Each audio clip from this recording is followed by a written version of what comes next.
बारामती लोकसभा मतदारसंघातील उमेदवारांच्या निवडणूक प्रचार यंत्रणेच्या खर्चाचा ताळमेळ लागत नसल्यानं निवडणूक निर्णय अधिकाऱ्यांनी सुप्रिया सुळे आणि सुनेत्रा पवार या दोन्ही उमेदवारांना नोटीस बजावले। अधिकाऱ्यांकडच्या शॅडो रजिस्टर खर्चात तफावत आढळून आलेली आहे। खर्चाचा ताळमेळ बसत नसल्याचं नमूद करत दोन्ही उमेदवारांना नोटीसीवर 48 तासात खुलासा करण्याचे आदेश देण्यात आले आहेत। रायबरेली मतदारसंघातून राहुल गांधी यांना काँग्रेस पक्षानं उमेदवारी दिली आहे, तर अमेठी मतदारसंघातून किशोरीलाल शर्मा यांना उमेदवारी दिली आहे। काँग्रेसचे नेते राहुल गांधी आज रायबरेली जिल्हाधिकाऱ्यात जाऊन उमेदवारी अर्ज दाखल करणार आहेत। एकनाथ खडसेंनी भाजपमध्ये प्रवेश करणार असल्याचं जाहीर केलं असलं तरीही अद्याप त्यांचा पक्षप्रवेश झालेला नाहीये। त्यातच खडसेंनी भाजपच्या कार्यालयात बैठक घेतल्यानं भाजपचे कार्यकर्ते गोंधळात सापडले। लोकसभेच्या उमेदवार अर्चना पाटील यांना निवडणूक आयोगानं कारण दाखवा नोटीस बजावत खुलासा मागवलेला आहे। ठाकरे गटाचे उमेदवार ओमराजे निंबाळकर यांनी अर्चना पाटील यांची तक्रार केली होती। लोकसभा निवडणुकीत पैसे वाटल्याचा आरोप त्यांनी केला होता। वंचित बहुजन आघाडीचे उमेदवार आतिश बनसोडे यांच्यासाठी प्रकाश आंबेडकर यांची सोलापुरात सभा पार पडली। यावेळेला बोलताना प्रकाश आंबेडकरांनी प्रणिती शिंदे यांच्याबाबत मोठं विधान केलंय। इथला जो उमेदवार आहे तो परिवारासह भाजपमध्ये जाणार आहे। आंबेडकरांच्या या विधानानं राजकीय वर्तुळात चर्चांना उधाण आले। रायगडमध्ये ठाकरेंच्या शिवसेनेच्या जिल्हाप्रमुखावरती हल्ला करण्यात आलेला आहे। महाडमधली सभा संपल्यानंतर इंदापूरला जात असताना लोणेर ते वीर दरम्यान अनिल नवगुणे यांच्या वाहनावरती हल्ला झाल्याची माहिती मिळते। या हल्ल्यात कारचं मोठ्या प्रमाणात नुकसान झालं। केंद्रीय गृहमंत्री अमित शहा आज महाराष्ट्राच्या दौऱ्यावरती आहेत। अमित शहा रत्नागिरी आणि सांगलीमध्ये प्रचार सभा घेणार आहेत। महायुतीचे उमेदवार नारायण राणे आणि संजय काका पाटील यांच्या प्रचारार्थ अमित शहा आज प्रचार सभांचा धडाका लावणार आहेत।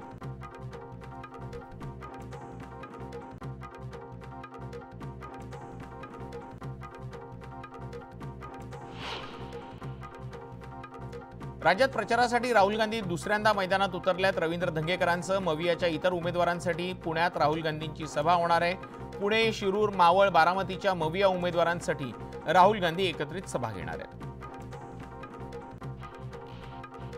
कोकणात आज राजकीय शिमगा पाहायला मिळणार आहे। रत्नागिरी सिंधुदुर्ग मतदारसंघातील मवियाचे उमेदवार विनायक राऊत यांच्या प्रचारासाठी उद्धव ठाकरे सभा घेणार आहेत। कोकणात आज ठाकरेंची तोफ धडाडणार आहे। 5व्या टप्प्यातील निवडणुकीचे अर्ज भरण्याचा आज शेवटचा दिवस आहे। महायुतीचे उमेदवार रवींद्र वायकर, उज्ज्वल निकम, यामिनी जाधव, कपिल पाटील शक्ती प्रदर्शन करत आपला आज उमेदवारी अर्ज भरणार आहेत।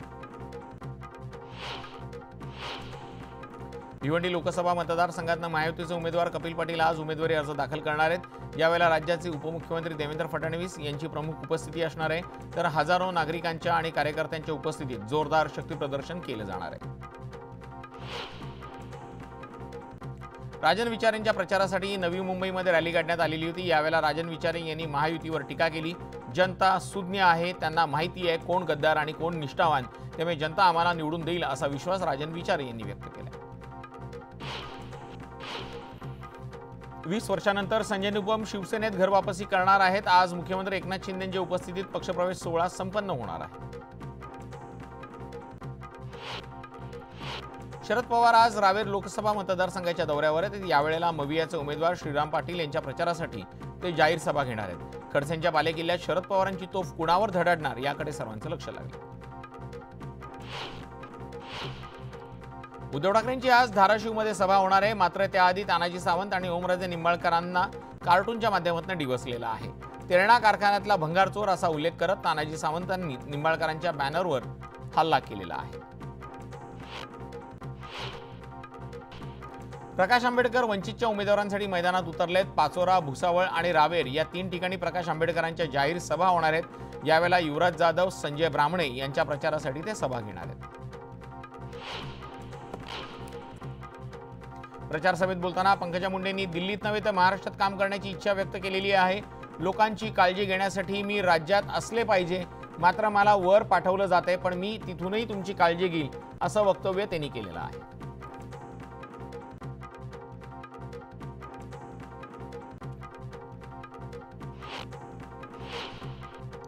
स्टेजवर एक आणि दुसरीकडे दुसरी भाषा वापरू नका, नाहीतर पंचायत होईल अशा शब्दात जयंत पाटलांनी काँग्रेस आमदार विश्वजित कदम यांना अप्रत्यक्ष इशारा दिलाय. चंद्रहार पाटलांच्या प्रचारार्थ उद्धव ठाकरेंच्या उपस्थितीत पार पडलेल्या जाहीर सभेमध्ये जयंत पाटलांनी हा इशारा दिलाय. उद्धव ठाकरेंनी रामदास कदम यांच्यावर घणाघाती आरोप केलेत. उद्धव ठाकरेंनी स्वतःच्या वडिलांशी बेईमानी केली, त्यांनी बाळासाहेबांच्या विचारांशी गद्दारी केली असा आरोप रामदास कदमांनी केला. तर मरेपर्यंत मी भगव्याशी गद्दारी करणार नाही असा विश्वासही त्यांनी व्यक्त केला. आमदार योगेश कदम यांनी उद्धव ठाकरेंवर जोरदार टीकास्त्र टाकलंय. विरोधक तुमच्याकडे येतील, घड्याळाला मतदान करू नका असं सांगतील, मात्र ठाकरे कुटुंब जर काँग्रेसच्या पंजाला मतदान करणार असेल तर रायगड मतदारसंघातील उमेदवार सुनील तटकरेंसाठी शिवसैनिकांनी घड्याळाला मतदान का करू नये असा सवाल त्यांनी केला. रामदास कदम यांनी आनंद गीतेंवर खालच्या पातळीत टीका केलेली आहे. आनंद गीतेंना विदेशात जाण्याचा वेगळाच छंद आहे. गीतेंच्या विदेशवारीवरनं केलेल्या टीकेमुळे सर्वत्र खळबळ उडालेली. मुक्ताईनगरचे आमदार चंद्रकांत पाटील आणि बावनकुळे यांची भेट झाली. यावेळेला प्रचारात सक्रिय व्हावं यासाठी बावनकुळे आले होते, मात्र आमच्या भेटीचा विषय सांगणार नाही अशी प्रतिक्रिया चंद्रकांत पाटील यांनी दिली. चंद्रशेखर बावनकुळेंनी उद्धव ठाकरेंवर जोरदार टीका केली. उद्धव ठाकरेंनी हिंदुत्ववादाची लढाई सोडली. जे बाळासाहेबांना अपेक्षित नव्हतं ते उद्धव ठाकरेंनी केलं. ठाकरेंनी काँग्रेससोबत दुकान उघडलं असतं असं म्हणत त्यांनी जोरदार हल्लाबोल केला. अहमदनगरमध्ये खासदार डॉक्टर सुजय विखे यांच्या विरोधात माजी आमदार निलेश लंके यांच्यात लढत होते. दोघांकडनं निवडून येण्याचा दावा केला जातोय.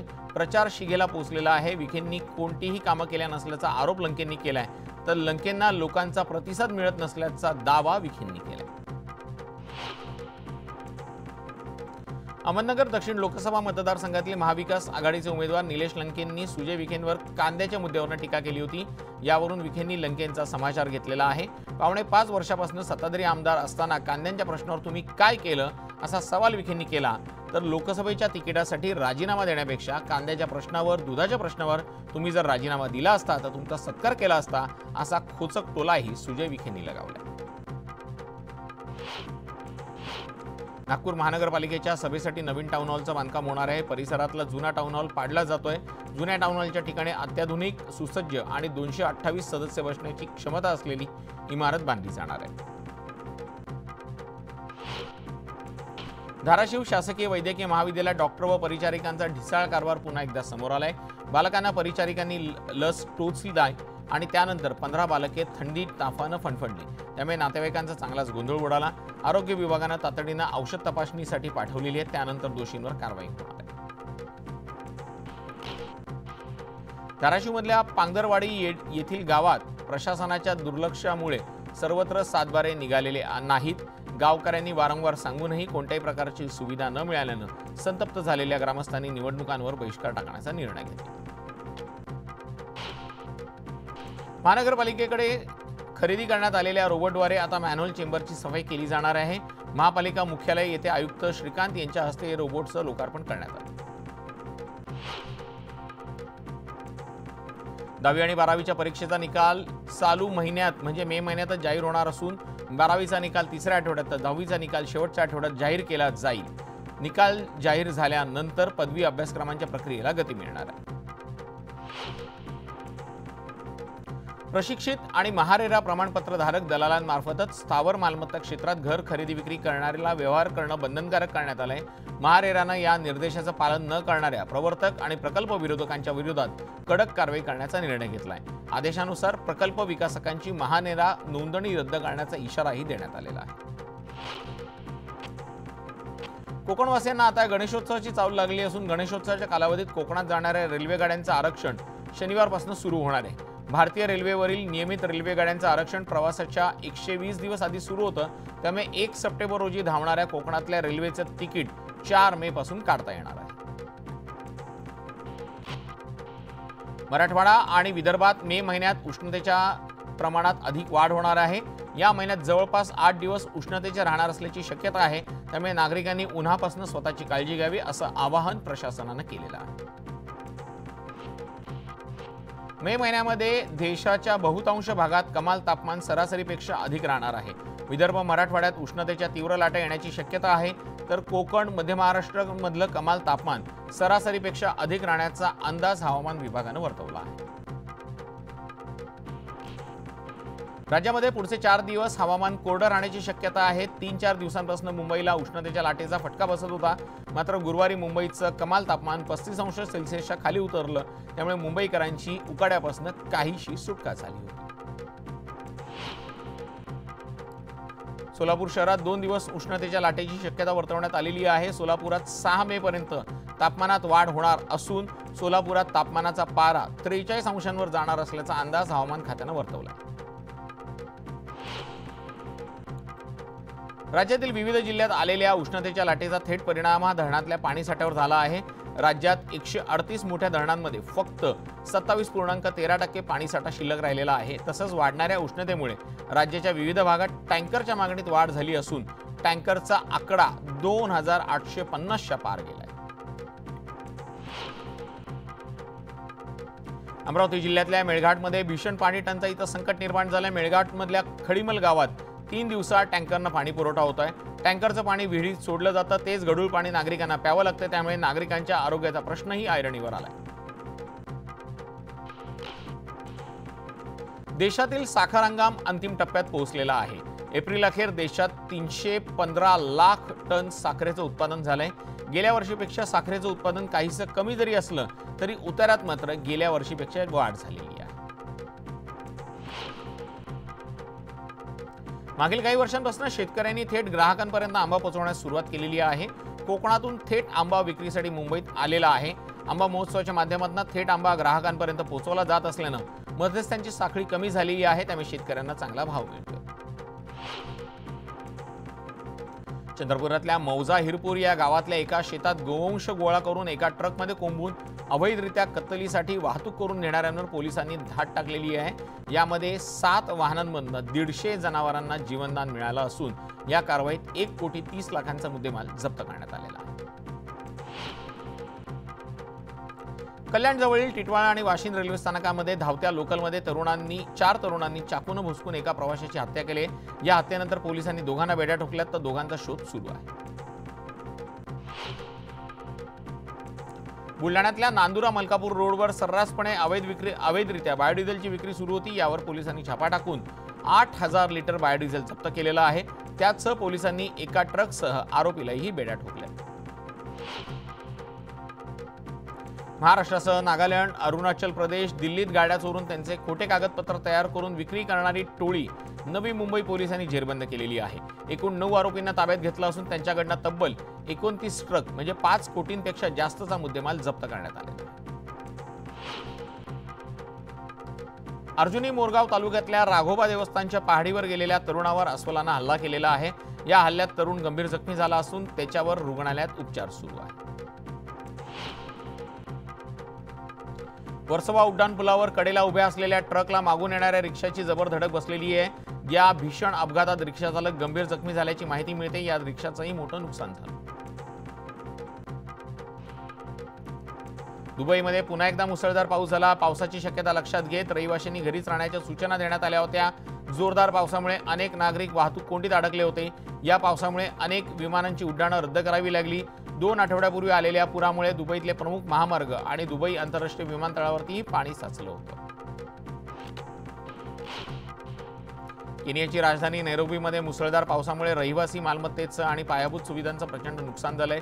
3 प्रमुख महामार्ग बंद ठेवण्यात आलेले आहेत। नैरोबी आणि त्याच्या आसपासच्या जिल्ह्यांमध्ये घरं उद्ध्वस्त झालेली आहेत। मे महिन्यात माई महिऊ परिसरात शोध आणि बचाव कार्य सुरू आहे। राष्ट्राध्यक्ष विलियम रुटो यांनी शोध कार्यात लष्कराला सहभागी होण्याचे आदेश दिले। दक्षिण चीनमध्ये रस्ता खचल्यानं झालेल्या दुर्घटनेत 48 जणांचा मृत्यू झालाय। हे कळल्यानंतर अनेक स्थानिक रहिवासी जखमींसाठी रक्तदान करण्यासाठी रक्तदान केंद्रात आले। रक्ताची मागणी पूर्ण करण्यासाठी अनेक केंद्रे उघडण्यात आलेली आहेत। स्थानिक अधिकारी आणि अधिक स्वयंसेवकांना नागरिकांना रक्तदान करण्याचं आवाहन केलं जात आहे। 25 मिनिटं 50 बातम्या बुलेटिनमध्ये वेळ झालेली आहे। एका छोट्याशा ब्रेकची कुठेही जाऊ नका, अगदी थोड्याच वेळात परत येतोय। पाहत राहा फक्त आणि फक्त न्यूज 18 लोकमत।